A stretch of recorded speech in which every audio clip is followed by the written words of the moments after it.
Bonsoir et bienvenue dans l'édition de 18h du journal de TV Vendée en ce vendredi 12 septembre. Voici les principaux titres que nous allons développer.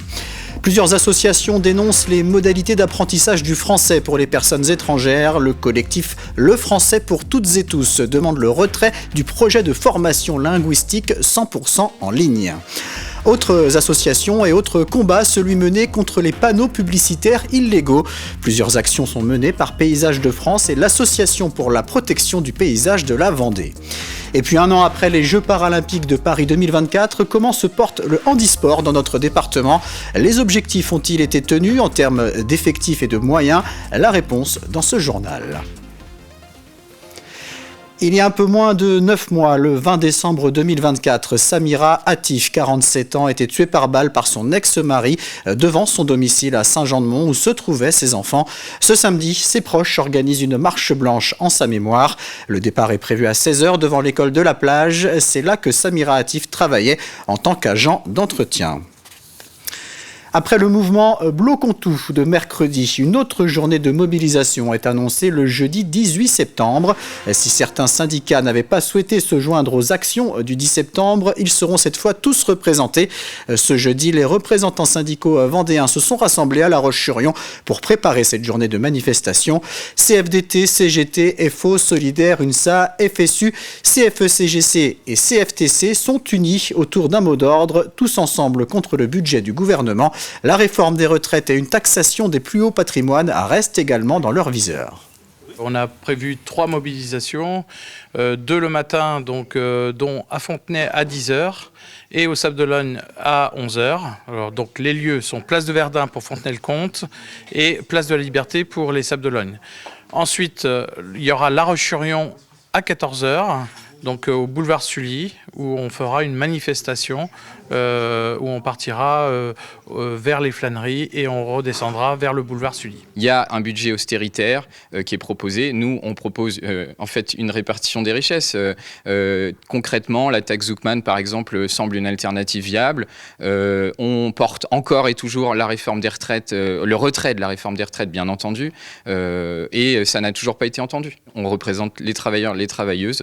8 organisations représentatives, ça fait beaucoup de monde. Donc on attend que nos propositions soient sur la table et même pas discutées en fait, soient relayées par le gouvernement. Dans le cadre des cours prévus par l'Office français de l'immigration et de l'intégration, l'apprentissage de la langue française par les personnes étrangères doivent désormais s'effectuer exclusivement en ligne. Un dispositif de formation dénoncé par le collectif Le Français pour toutes et tous. Ce dernier est composé entre autres du Secours catholique Caritas France, de la CIMAD et de la Fédération des centres sociaux et socioculturels. Ils se sont mobilisés lundi dernier à La Roche-sur-Yon à l'occasion de la Journée internationale de l'alphabétisation. Nous qui accompagnons au quotidien des personnes qui viennent pour apprendre la langue, on voit que le 100% derrière un écran ne permet pas un apprentissage de la langue adéquate. Le plus aussi pour les personnes, d'avoir des cours en présentiel avec des personnes, c'est l'interaction, parce que on a beaucoup de personnes qui sont isolées, qui ne parlent pas bien français, et c'est des conseils pratico-pratiques, comment je me déplace pour aller à tel endroit, des personnes qui ont des problèmes de mobilité, donc toutes ces informations-là, ça se fait par l'échange entre les personnes bénévoles et les personnes apprenantes, comme on les appelle. À noter qu'un recours en référé auprès du tribunal administratif demandant la suspension de ce dispositif a été déposé. Par ailleurs, le collectif vise également l'augmentation prévue à partir du 1er janvier prochain du niveau de langue exigé pour l'obtention d'un titre de séjour en France. Ce qui était demandé avant, c'est un niveau A1 débutant. Maintenant, c'est un niveau A2. Et quand je disais qu'on diminue les moyens, ça veut dire que pour atteindre le niveau A2, on n'a pas plus de nombre d'heures. On aura de 100 heures à 400 heures. Voilà. On va réserver ces 300, 200, 400 heures à des non-scripteurs et à des lecteurs, ce qui n'est pas incohérent, mais ça veut dire que 85% des personnes qui avaient droit à du présentiel les années passées n'auront plus droit à ce présentiel et vont devoir travailler autrement. Quand on sait que ces gens-là sont des personnes précaires, sont des personnes qui sont des personnes déplacées, dont certaines sont alphabétisées dans un autre alphabet, c'est d'une brutalité, c'est d'une incompréhension, c'est vraiment du n'importe quoi.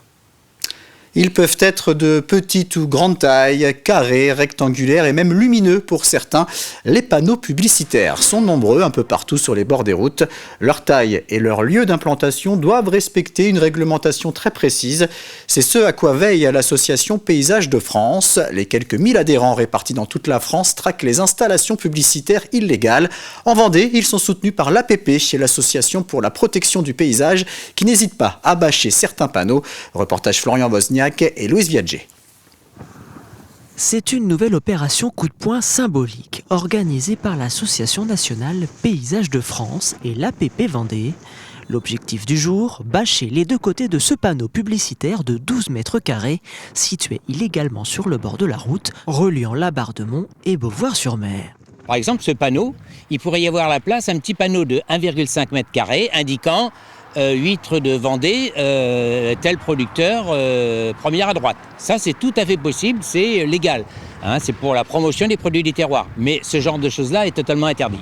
Des panneaux régis par le Code de l'environnement ou le règlement local de publicité lorsqu'il en existe un dans les communes. Nous allons prendre l'exemple de Labardemont, une commune de moins de 10 000 habitants qui se trouve en dehors d'une unité urbaine de plus de 100 000 habitants. C'est un peu complexe. La règle de base, c'est toute publicité est interdite hors agglomération, sauf les préenseignes dérogatoires qui sont des panneaux de 1,5 mètre sur 1 mètre. Ce qui est interdit également à Labardemont, ce sont toutes les publicités qui sont scellées au sol, plantées dans le sol ou bien posées au sol. Une police de la publicité sur leur territoire, dont les maires sont désormais les uniques garants depuis le 1er janvier 2024, une compétence précédemment imputée au service de la préfecture. C'est la police municipale de Labardemont qui adresse des courriers aux propriétaires des panneaux qui ont été identifiés. On somme les propriétaires de ces panneaux, qui sont principalement des commerçants ou des professionnels, de les démonter et généralement ça se passe très bien. Et l'objectif à terme est de supprimer l'ensemble des panneaux publicitaires illégaux. Aujourd'hui, on ne constate pas de nouvelles installations. Il reste encore quelques reliquats. Voilà, il nous reste du travail à faire là-dessus. Et notre paysage, notamment, nos paysages de marais vont retrouver leur vrai visage sans ces panneaux publicitaires qui sont quand même une pollution visuelle, quoi. En un peu moins d'un an, l'association Paysages de France a monté environ 150 dossiers d'infraction de communes vis-à-vis de la publicité illégale. Et parmi elles, plusieurs sont vendéennes. À Fontenay-le-Comte, 5 associations disposent désormais de nouveaux locaux dans un seul et même bâtiment. Après la maison des associations créée il y a quelques années sur la commune, c'est l'espace Jean Jaurès, situé au cœur du quartier prioritaire des Moulins-Liots et totalement rénové, qui profite aujourd'hui au club de plongée, à la Société vendéenne des arts ou encore au club nautique. Une mutualisation des locaux qui permet de réaliser des économies, mais aussi de créer un espace de partage entre les associations. La mairie a eu la gentillesse de nous déménager dans un local au jour d'aujourd'hui qui fait pratiquement 150 mètres carrés, très lumineux comme vous avez pu le constater. On a les amis du Camembert qui sont maintenant juste à côté de nous et puis ça va être l'objet peut-être de collaborations futures, pourquoi pas, ou de projets, en tout cas de rencontres. On est très content parce qu'on a un lieu qui correspond à ce qu'on souhaitait. On peut stocker du matériel son, et on peut avoir un espace pour répéter, donc en fonction des besoins, des jam sessions, des scènes ouvertes. Et à l'étage, il y a une mezzanine dans laquelle on peut faire toutes nos réunions, le bureau, l'association, voilà. Il y a un an, presque jour pour jour, s'achevaient les Jeux paralympiques de Paris 2024. L'événement a permis de mettre en avant le handisport et d'attirer de nouveaux licenciés. En Vendée comme ailleurs en France, les acteurs du handisport espéraient pouvoir obtenir plus de visibilité, plus d'inclusion et surtout davantage de moyens. Qu'en est-il réellement au sein des clubs du département qui regroupent près de 400 licenciés? La réponse avec ce reportage de Louise Viadger. Hugues et Marilou partagent leur passion du tennis de table tous les mercredis soirs à l'entraînement. Et la motivation est toujours intacte un an après avoir vu les Jeux paralympiques à la télé.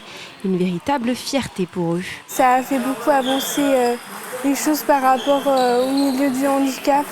Montrer que même si on a un handicap, on peut faire plein de choses en fait, il faut juste les adapter. Il y a un développement de l'inclusion dans les clubs, dans plusieurs clubs, notamment en Vendée. Et c'est ça qui, je dirais, est l'essentiel, puisqu'en fait, beaucoup de personnes n'osaient peut-être pas venir faire du tennis de table ou toute autre pratique sportive en handisport. Mais aujourd'hui, on sent quand même qu'il y a eu l'effet JO, tout simplement. Après les Jeux, des annonces, celle d'une autonomisation d'un plus grand nombre de personnes par le sport. Mais en Vendée, ces promesses n'ont pas été tenues. Or, aujourd'hui, on s'aperçoit que rien n'a bougé.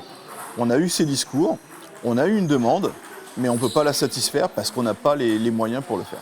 Cette année, le budget alloué au comité départemental handisport a été divisé par 2. Même son de cloche pour la sensibilisation dans les écoles. Franck avait eu 34 demandes l'année dernière. Cette année, seulement 5 sont prévues. Qu'est-ce que ça va amener dans le futur ? Est-ce que le message qu'on a pu passer là, sur les premières années, ou en tout cas sur le travail d'avant JO, va se perpétuer, qu'on aura plus de retours ? Ça, c'est à voir.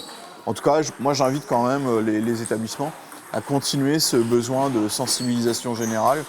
Je pense que ça ne fait de mal à personne, et puis plus on touchera de jeunes, plus on aura en fait la possibilité plus tard d'avoir des gens qui prennent des décisions, qui ont entendu parler du handicap et du handisport. En Vendée, le comité départemental handisport compte plus de 400 licenciés. Des personnes en situation de handicap moteur, visuel et ou sonore qui s'entraînent parfois avec des personnes valides. C'est la fin de cette édition. Vous pourrez retrouver l'essentiel de l'actualité de la semaine dans l'Hebdo ce samedi. Lundi matin à 7h, vous avez rendez-vous avec Simon Philippot dans la matinale. Très bonne soirée et bon week-end sur TV Vendée.